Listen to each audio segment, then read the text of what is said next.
Are you serious? Are you serious? Cold War 2.0. How Russia and the West have reheated a historic struggle. Matter of fact, a chasm is growing between this resurgent Russia and the divided U.S. and a weakening European Union. Diplomats are now very concerned the conflict is now more dangerous than ever with no clear rules of the road. Matter of fact, Sir Richard Sharif remembers the moment he realized NATO was facing a new and more dangerous Russia. On the 19th of March 2014, the day after Russia annexed Crimea from Ukraine. Now, Sharif, then Deputy Supreme Allied Commander of Europe, was at NATO's military headquarters in Mons, Belgium, when an American two-star general came in with a transcript of Putin's speech justifying the annexation. He briefed us and said, I think this just might be a paradigm-shifting speech. And I think he might have been right. The Russian president's address aired a long list of grievances with the West's attempts to contain Russia into the 18th to the 20th centuries right at the top. Putin said they have lied to us many times, made decisions behind our backs, placed us before an accomplished fact. This happened when NATO's expansion to the West, as well as deployment of military infrastructure at our borders. Warnings of a return to the Cold War. Politics have been a staple of European debate for 3 years, but in recent weeks, many Western diplomats, politicians, and analysts have come to believe the spring has indeed been released. Russia is being reassessed across Western capitals, and the talk is no longer of transition to a liberal democracy, but a regression to the former Soviet Union. Matter of fact, the post-Cold War era is over, and a new era has begun.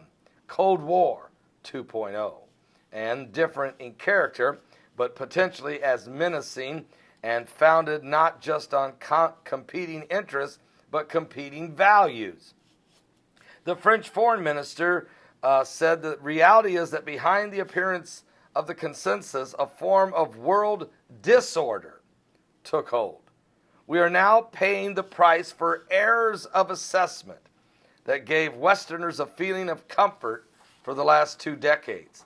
In the United Kingdom, the Foreign Secretary Boris Johnson said in his party conference speech that the West had been mistaken in its belief that the fall of the Berlin Wall meant the world had come to a moment of ideological resolution after 7 frozen and sometimes terrifying decades of communist totalitarian rule.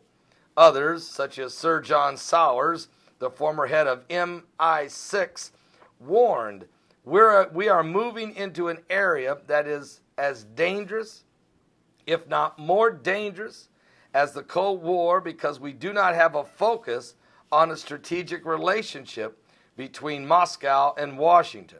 But unlike the Cold War, there is now no clear rules of the road between the two countries. The German foreign minister, Frank Steinmeier, an advocate of dialogue, made the same point. It's a fallacy to think that this is like the Cold War in the past. The current times are different and much more dangerous. The reason for all this anxiety are not hard to find, folks. The accumulation of recent Russian provocations is daunting, and the hybrid frozen war in Ukraine and the bombardment in Aleppo in Syria, revealing a determination by Putin to keep Bashar Assad in power, is at the top of the list. Matter of fact, add to Putin's sudden scrapping of a 20-year-old U.S.-Russian agreement to reprocess excess plutonium to prevent its use in nuclear weapons. He also deployed short-range nuclear-capable Iskander-M missiles in Kaliningrad, and I've covered that from the NSA files earlier a few days ago in a video I did. The Russian enclave in Eastern Europe, unnerving NATO members, and Poland, and Estonia. He moved advanced S-300 and S-400 ground-to-air missiles and radars into Syria in a sign that he now regards the country as his preservation and can see off any plan for a Turkish or American no-fly zone. In a display of military reach, he dispatched the Admiral's aircraft carrier, its task force, to the waters off Syria, so its Su-30s and MiG-29 aircrafts can drop yet more bombs on Syria. He even raised the specter of the Cuban Missile Crisis by saying he was considering reopening military bases in Cuba and Vietnam, a move calculated to unnerve U.S. public opinion. And at the same time, Vladimir Putin's trying to challenge Western diplomat alliances, notably with Turkey, Egypt, China, and Libya. And don't forget Iran. I mean, he brought Iran to Syria. Now, folks, just hang with me. Let me finish the article before I give you the commentary. And all the while, his experiments with new techniques, the unprecedented use of cyber warfare, including hacking.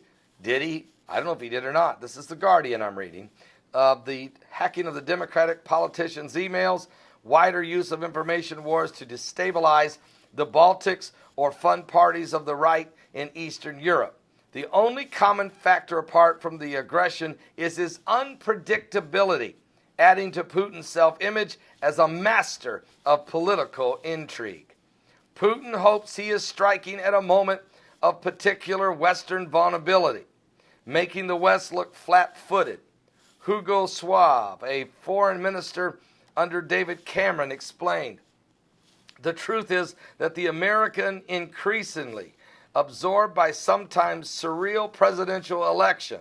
France and Germany are facing elections of their own next year, and U.S. Secretary of State John F. Kerry soon to leave office, and a change of leadership at the United Nations.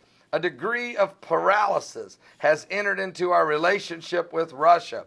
Many acknowledge the West must take its share of the blame for the collapse of relationships between America and Russia, and the mistakes are real, notably the scale of NATO expansion to the east and into the Baltics." Folks, let me just sum it up for you. A lot of this now is pushing a lot of stuff at Putin that maybe he doesn't deserve. But one thing's for sure, Vladimir Putin is playing, look, President Barack Obama has been playing tic-tac-toe and at the best checkers. Vladimir Putin has been playing world-class championship chess. He is making maneuvers and moves that are unprecedented and has completely put the West on its heels because of the lack of comprehension, a lack of competency, not only in the United States from the Obama administration, but David Cameron's sad leadership that he had in Britain, and Angela Merkel disaster she's created in Germany. And then throw in terrorism attacks in Belgium and in France, and you've got most of Europe frozen in fear. Throw at it a migrant crisis that's off the charts that you cannot blame Russia for. I'm sorry. We can't blame Russia for the migrant crisis because the Arab Spring was not caused by the Russians. It was caused by the Americans. And I hate to say it, but Obama and Clinton called for literally the instabilization of the entire Middle East while slapping Israel along the way as they went. Now we're faced with this incredible situation that's incomprehensible. And we have a lame duck president and a country divided in half in the worst shape it's been in since the Civil War, as far as it's the strife among its lawmakers. This isn't good. None of this is good. And Russia will continue to take ground. Okay? And NATO has become almost useless. And the United Nations is setting up the beast. The beast system is setting up. It'll be order out of disorder. It's coming. It's in your Bible. It is coming. It is in Revelation. It is coming. It was seen by Daniel. It is coming. It was prophesied by Christ. It is coming. It was explained by Paul in the New Testament. It is coming. It has been revealed in Revelation by the Apostle John. There's no question we're living in the last days. Give your life to Jesus Christ. We're running out of time.